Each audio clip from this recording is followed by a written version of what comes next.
Halo semuanya, bareng saya Onama Turbongs, dan selamat datang di penelusuran sejarah kita di Kisah Santo Santa. Hari ini kita bakal membedah sebuah kisah luar biasa dari abad pertama yang jujur aja mungkin belum pernah kalian dengar sebelumnya. Jadi siap-siap ya, karena kita bakal langsung terbang ke masa lalu, tepat ke jantung Kekaisaran Romawi kuno.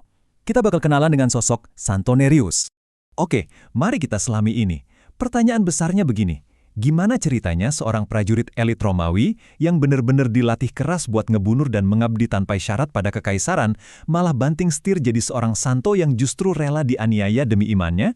Maksudku, ini bukan sekedar cerita sejarah biasa loh. Ini adalah narasi tentang transformasi radikal yang benar-benar mencengangkan. Bagian pertama, prajurit Romawi yang bertobat. Tokoh utama kita hari ini, Santo Nereus, hidup tepat di pusat peradaban Roma pada abad pertama. Dan dia nggak sendirian, dia bareng saudara kandungnya, Santo Achilleus. Nah, yang bikin kisah mereka ini super penting adalah profesinya. Mereka berdua ini bukan sekedar warga biasa. Mereka adalah anggota Praetorian Guard. Buat kalian yang suka sejarah Romawi, pasti tahu banget kalau Praetorian Guard itu pasukan pengawal elit kekaisaran. Ibaratnya mereka ini tentara kelas atas, status sosialnya tinggi banget, super disiplin dan bersenjata lengkap sebagai pelindung pribadi kaisar.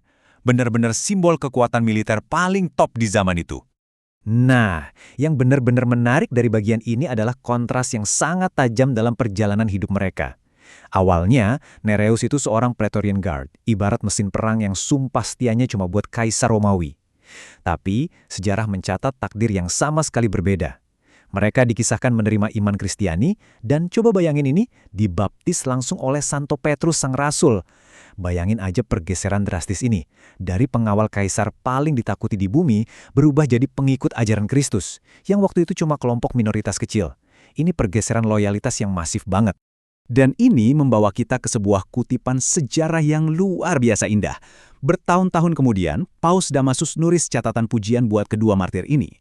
Beliau bilang, bertobat kepada iman Kristiani, mereka meninggalkan senjata mereka untuk selamanya. Wah, jujur aku merinding bacanya. Ini ironi yang benar-benar nyata dan kuat.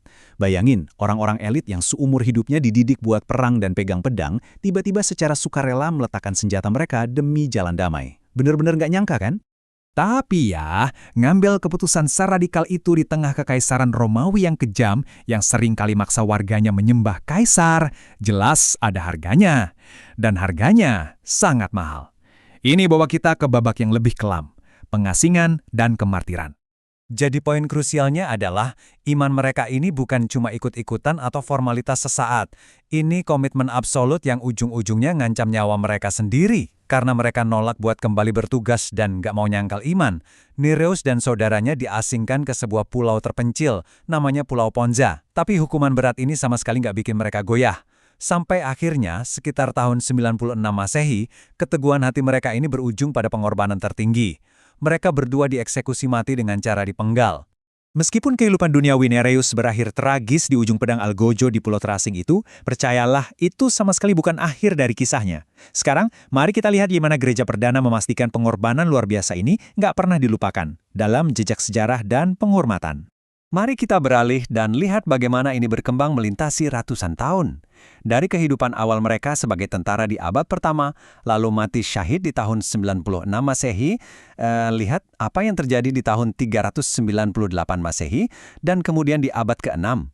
Nama mereka bukannya tenggelam di telan zaman, malah makin dihormati dan bahkan dibangunkan monumen fisik yang nyata. Coba kita perhatiin lebih detail di tahun 398 Masehi. Pada tahun yang cukup monumental ini, Paus Siricius mendirikan sebuah gereja khusus di Roma cuma buat menghormati mereka berdua. Tempat suci ini dikenal sebagai Basilika Santo Nereus dan Achilleus, lokasinya sangat strategis di Via Ardeatina. Ini adalah bukti fisik pertama yang nunjukin betapa besarnya dampak kisah pertobatan dan keteguhan mereka buat umat Kristiani di era itu. Dan rasa takjub orang-orang kedua martir ini ternyata nggak berhenti sampai di situ. Berabad-abad kemudian, tepatnya di abad ke-6, sebuah gereja atau Basilika kedua kembali dibangun di area lain di kota Roma, yaitu di Via delle Terme di Caracalla. Coba pikirin deh, saking besarnya pengaruh mereka sampai ada 2 basilika megah dibangun di jantung peradaban dunia. Semua itu cuma untuk menghormati 2 mantan tentara yang berani buang pedang mereka demi iman. Luar biasa banget kan? Sejarah hidup dan penghormatan buat mereka berdua emang memukau banget. Tapi, ada satu aspek linguistik lagi yang nggak kalah seru buat kita bahas. Mari kita masuk ke bagian terakhir kita, makna sebuah nama. Usut punya usut, asal-usul linguistik nama Nereus ini punya akar kata purba yang unik banget. Nama ini berasal dari kata Yunani neros, yang secara harafiah itu berarti air.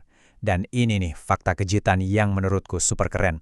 Di mitologi Yunani kuno, Nereus itu ternyata nama seorang dewa laut legendaris yang juga bapak dari para nimfa laut atau Nereids. Jadi nama ini tuh udah bawa latar belakang budaya dan mitologi yang kaya banget dari sananya. Dan ini mengilustrasikan dengan sangat cemerlang gimana memori tentang dirinya tuh nggak cuma mandek di buku sejarah berdebu, tapi masih hidup dan relevan banget sampai hari ini. Gereja secara resmi ngerayain peringatan Santo Nereus setiap tanggal 12 Mei. Gak cuma itu, karena pengaruhnya yang luas, namanya terus berevolusi di bahasa dan budaya modern kita.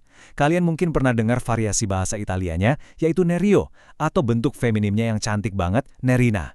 Wah, identitas dari abad pertama, tapi masih dipakai sama orang-orang di abad ke-21. Sebagai penutup penelusuran kita hari ini, aku pengen kalian merenungkan hal ini sejenak. Apa sih yang sebenarnya dibutuhin oleh seseorang buat secara sadar dan sukarela ngelepasin kekuasaan duniawi yang sebegitu besar, status elit, dan senjata perlindungan mereka hanya demi sebuah keyakinan abadi? Kisah Santo Nereus ini bukan cuma cerita usang dari masa lalu. Ini semacam cermin yang nantang kita buat nanya ke diri sendiri, apa sih yang paling bernilai dalam hidup kita? Terima kasih banyak udah nemenin aku di pembahasan mendalam ini. Saya Onal Maturbongs. Teruslah mencari tahu, tetaplah terpesona pada sejarah. Dan sampai jumpa di kisah Santo Santa kita berikutnya.